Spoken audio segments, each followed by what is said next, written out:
I'm Inez, and these were my C2 scores. Now you guys have asked for some tips, and here they are. Alright, I made a list of general tips that could work for any Cambridge exam, and then I will go part by part, just disclosing what can you do to get the best grades in each one. In general, the best thing you can do is study abroad. It is true that living the language and getting to talk and write in English every day is the best thing you can do to get your brain switched to English, which is a huge part, at least in the C2 exam.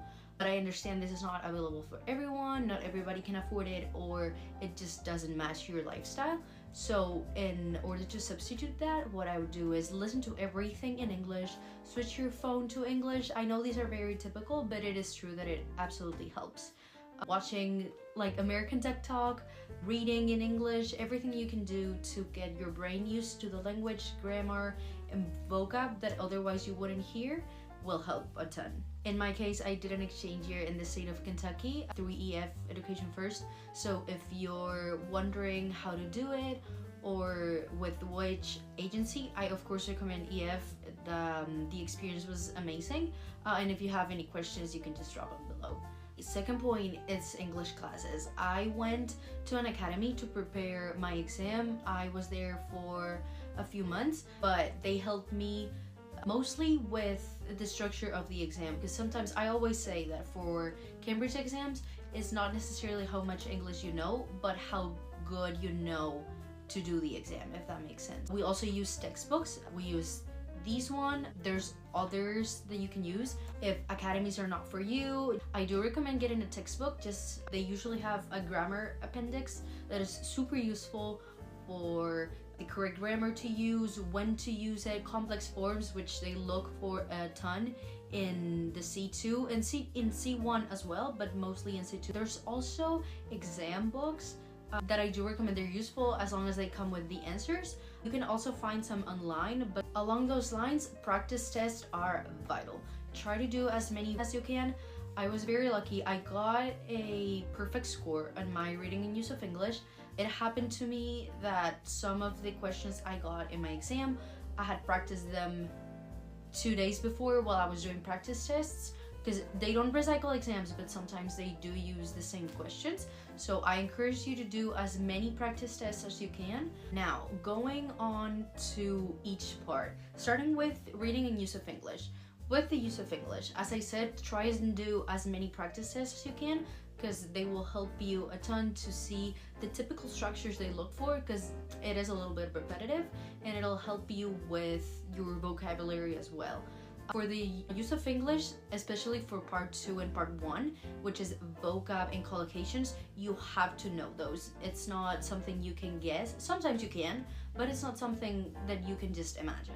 So, as I said, read books, watch shows, social media, always in English, because you will find those collocations, prepositions, repetition, and training. For part 4, for example, which is rephrasing, you have to know those collocations and you have to know those complex expressions.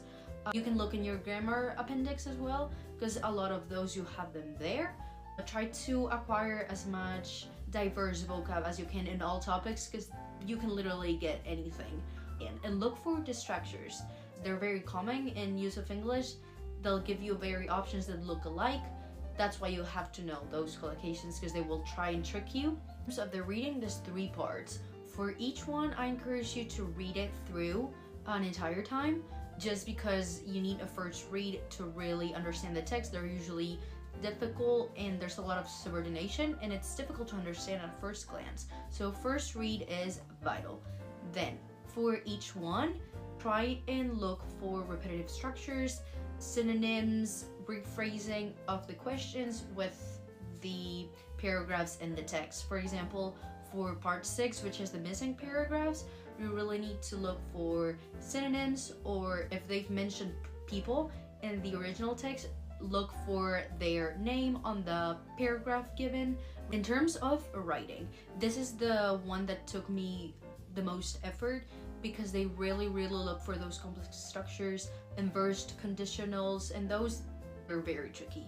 So again, practice as many writings as you can, follow the prompts given. If you can get a native speaker To correct them, that would be ideal. If not, compare them to models given online or in your textbook. Those will really help as well. But keep in mind, you will need very formal vocab most of the time, formal register, very complex expressions. And always follow the advice that's given on your textbook, both for C2, C1. In terms of listening, keep in mind there will be destructors everywhere. It's also very tricky because they put accents, so you can get Australian accent, Scottish accent, American accent perfectly. Some of those are very difficult because they pronounce words a little funny. So try and keep a clear mind to sometimes decode what they're saying. Read the questions very carefully because sometimes they repeat exactly the structures that's given in the answer. For the speaking, this one is one that you can definitely practice. If you're doing the exam on your own, they will assign you a random partner, but if you can plan with your partner ahead, you already have one, definitely practice before the test. The topics can very much range from anything. I usually got like job or environment. Again, they love to ask about those, but if you can practice with your partner ahead, that would be perfect. Keep in mind the register may not be as formal as a writing, but it will not be an informal chatter either. It's kind of a neutral tone tending to formal. So watch your tone, watch your vocab. If you can get as many synonyms as possible, that would be great. Now, I know it's difficult to have them in the top of your head. What I did was get some flashcards and about the usual topics they ask about, write a series of common vocab or more proficient words that you can use in any situation. Discuss with your partner types of answers. For example, with my partner, we did, okay, so whenever they ask about this, I'm gonna be against and you're gonna be in favor. And we're gonna conclude with this sentence and we're gonna say these things. And they help because that way you can get special vocab in, grammar structures, and they really like that. They also look for fluency and confidence.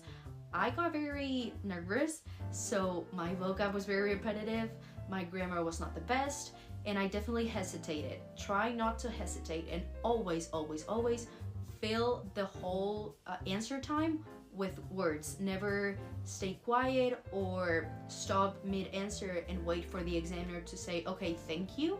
You will always be talking until the examiner says, okay, thank you, that will be all, or thank you so much, that's the end of the test.